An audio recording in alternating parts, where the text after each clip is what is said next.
کتابوں میں بنی اسرائیل کے دو بھائیوں کا واقعہ ملتا ہے، جن میں سے ایک مسلمان تھا جبکہ دوسرا کافر تھا۔ ایک تو اپنے رب کے حضور سجدہ ریز ہوتا، کافر اپنے بت کی پرستش کیا کرتا تھا، اور دونوں مچھلیاں پکڑنے کے شکاری تھے، ماہی گیر تھے، یہی ان کا ذریعہ معاش تھا۔ اب جو کافر بھائی تھا وہ جب اپنے بت کا نام لے کر جال سمندر میں پھینکتا، جال مچھلیوں سے بھر جاتا، جبکہ مسلمان کے جال میں ایک آدھ مچھلی آتی، صبر شکر کرتا اور گھر لوٹ آتا۔ اب چونکہ کافر بھائی اس سے زیادہ امیر تھا، مسلمان کی بیوی ایک روز اپنے چھت پہ چڑھی، اس نے اپنے شوہر کے بھائی، وہ جو کافر تھا، اس کی بیوی کو دیکھا تو وہ بڑی آراستہ ہوئی، اچھا لباس پہنا ہوا، زیور پہنا ہوا، تو اس کے دل میں خیال آیا کہ کاش میرے پاس بھی یہ سب کچھ ہوتا۔ تو اس کافر بھائی کی بیوی نے اسے کہا کہ تم اپنے شوہر کو اس بات پہ آمادہ کرو کہ وہ اپنے ان دیکھے خدا کو چھوڑ کر ہمارے بت کی پرستش کیا کرے، وہ ہمیں بہت نوازتا ہے۔ اس کے دل میں ملال پیدا ہوا، شیطان نے وسوسہ ڈال دیا۔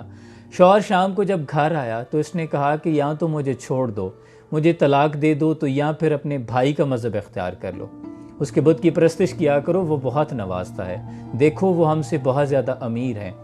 تو اس خدا کے بندے نے کہا کہ خدا کے خوف سے ڈرو، تم کیسی باتیں کر رہی ہو، ہم مسلمان ہیں، ہم اللہ کی عبادت کرتے ہیں، ہم کافروں کی باتوں کی طرف دھیان کیوں دیں؟ تو وہ چونکہ دنیاوی لذتوں میں آ چکی تھی، اس کے دل میں وسوسے پیدا ہونے لگ گئے تھے، اس کو دیکھ کر سونے جواہرات اس کی آنکھوں میں چمک آ گئی تھی۔ اس کی بیوی نے بہت زیادہ اصرار کیا تو وہ کہنے لگا کہ اچھا صبح ایسا کروں گا کہ میں منڈی چلا جاؤں گا، کوئی اور مزدوری تلاش کروں گا، کیونکہ بہت زیادہ مچھلیاں نہیں پکڑ پاتا، تو میں اس کے بجائے کوئی اور پیشہ اختیار کر لیتا ہوں، اور میں روزانہ کی بنیاد پر 2 درہم لا کر تمہیں دے دیا کروں گا، تم اس سے اپنی ضروریات پورا کر لینا، جو تم چاہتی ہو وہ خرید لیا کرنا۔ اس پر بیوی نے سکھ کا سانس لیا، رضامند ہو گئی۔ اگلے روز صبح ہی وہ اٹھا اور منڈی کا رخ کر لیا۔ اب اس بندہ مومن نے سارا دن روزی کی تلاش میں ادھر ادھر چکر کاٹے، لیکن کہیں بھی اسے کوئی مزدوری نہ ملی۔ اب اسے جب کہیں سے کوئی مزدوری نہ ملی تو تھک ہار کے ایک دریا کے کنارے گیا، وہاں بیٹھ گیا، اپنے رب کے حضور سجدہ ریز ہو گیا، نمدیدہ آبدیدہ آنکھوں کے ساتھ اس سے رزق کی التجا کرنے لگا۔ رات ڈھل گئی، اندھیرا ہوا، گھر واپس آیا۔ بیوی نے پوچھا تم دن بھر کہاں تھے، کہاں ہے تمہاری اجرت؟ تو کہنے لگا کہ میں نے ایک ایسے بادشاہ کے ہاں نوکری اختیار کر لی ہے کہ بادشاہ نے مجھ سے 30 دن مزدوری کا وعدہ کیا ہے کہ 30 دن کام کرو پھر تمہیں اکٹھی اجرت دوں گا۔ بیوی نے کہا یہ کیسا بادشاہ ہے؟ تو کہنے لگا کہ وہ بادشاہوں کا بہت بڑا بادشاہ ہے، اس کے پاس بہت زیورات ہیں، وہ بڑا مالدار ہے اور بڑا کریم ہے، اس نے مجھ سے 30 دن کا وعدہ کیا ہے۔ بیوی رضامند ہو گئی۔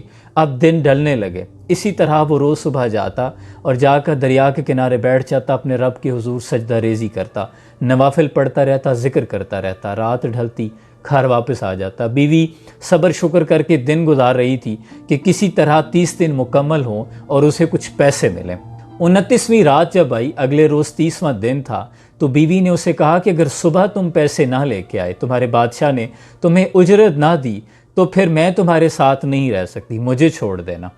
اب اگلے روز وہ تھوڑا مایوس ہوا، دل میں ندامت آئی، وہ کسی اور یہودی کے پاس چلا گیا۔ صبح اٹھتے ہی یہودی کے پاس گیا اور جا کے کہنے لگا کہ مجھے کوئی مزدوری دے دو، کام مل سکتا ہے؟ تو اس نے کہا ہاں کام تو مل سکتا ہے، لیکن میں تمہیں کھانا نہیں دے سکتا۔ اس بندہ مومن نے ٹوٹے دل کے ساتھ روزے کی نیت کی اور اس کا کام کرنا شروع کر دیا۔ اب 30واں دن تھا، گھر میں ایک انجان آدمی کی دروازے پر دستک ہوئی۔ بیوی نے دروازہ کھولا، مسافر نے کہا کہ یہ ہمارے بادشاہ نے تمہارے شوہر کی اجرت بھیجی ہے۔ اس کے ہاتھ میں 29 اشرفیوں کی ایک تھیلی تھی۔ اس نے کہا تمہارے شوہر نے 29 دن بادشاہ کا کام کیا ہے، لیکن آج وہ بادشاہ کی نوکری چھوڑ کر ایک یہودی کے پاس چلا گیا ہے۔ اگر وہ 30 دن مکمل کرتا تو بادشاہ اسے بہت انعام و اکرام سے نوازتا، لیکن یہ اس کے 29 دن کی اجرت ہے، 29 اشرفیاں، اور ایک اشرفی اس لیے کم ہے کیونکہ آج وہ کام پر نہیں آیا۔ اس عورت کو جب بہت زیادہ اشرفیاں مل گئی تو تھیلی میں سے ایک اشرفی نکالی اور بازار کا رخ کیا۔ سونار نے جب اس اشرفی کو چمکتے ہوئے دیکھا، خوش ہو کر بدلے میں 1000 درہم دے دیے۔ اس نے بازار میں سے اپنی ضرورت کی تمام چیزیں خریدی، اچھے لباس خریدے، زیورات خریدے، خوش ہو کر سامان لے کر گھر پہنچ گئی۔ شوہر کا انتظار کرنے لگی۔ مرد مومن جب تھکا ہارا شام کو گھر واپس آیا تو کہنے لگی تم آج کہاں تھے؟ اس نے کہا میں یہودی کے ہاں مزدوری کر رہا تھا۔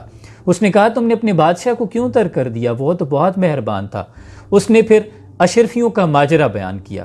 جب اس مرد مومن نے یہ سنا تو آنکھوں سے آنسو جاری ہو گئے۔ تر دامنی پہ شیخ ہماری نہ جائیو، دامن نہ چھوڑ دیں تو فرشتے وضو کریں۔ اور روتے روتے ہچکی باندھ گئی، بے ہوش ہو گیا۔ جب ہوش آیا تو کہنے لگا کہ ہائے رے میری قسمت، ہائے رے میری خواہش، میں نے اپنے بادشاہ کی عبادت سے غفلت کیوں کی؟ کیوں میں نے اپنے غفور و رحیم رب کو چھوڑ دیا جب کہ وہ میری حالت سے باخبر تھا؟ کیوں میں تمہاری باتوں میں آ گیا؟ اس کے بعد اس نے اس عورت کو چھوڑ دیا اور پہاڑوں کا رخ کیا۔ بقیہ زندگی اپنے رب کے حضور عبادت میں گزار دی، ریاضت میں گزار دی۔ دیکھیں میرے عزیز، اللہ کریم قرآن میں فرماتا ہے کہ بہت کم لوگ ہیں جو شکر کرتے ہیں، بہت زیادہ ہیں جو ناشکرے ہیں۔ اور سورہ رحمان میں وہ فرماتا ہے وہ ہر روز کسی نہ کسی کام میں ہوتا ہے۔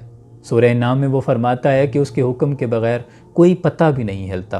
دیکھیں ہم نے رزق کی تلاش میں دنیا کا رخ کر لیا جبکہ رازق کو چھوڑ دی۔ الہاکم التکاثر، تمہیں مال جمع کرنے کی ہوس نے اس قدر غافل کر دیا، حتی زرتم المقابر، یہاں تک کہ تم نے قبریں جا دیکھی۔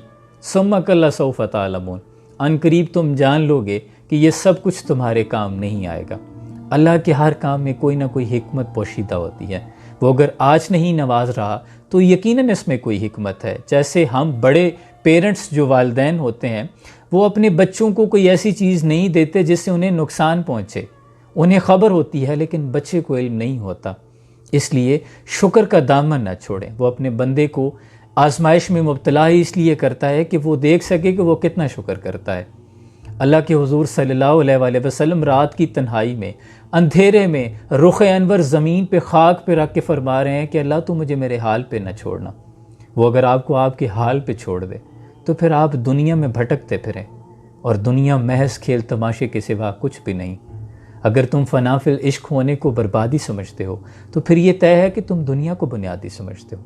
اللہ کریم سے دعا ہے اللہ ہمیں ناشکروں کی بجائے شکر کرنے والوں میں شمار کرے، اور شکر کرنے والوں کو وہ بہت نوازتا ہے۔ اللہ آسانیاں حاصل اور تقسیم کرنے کا شرف عطا فرمائے۔ سلام point. Subscribe my YouTube channel. Press the bell icon, select all for more videos.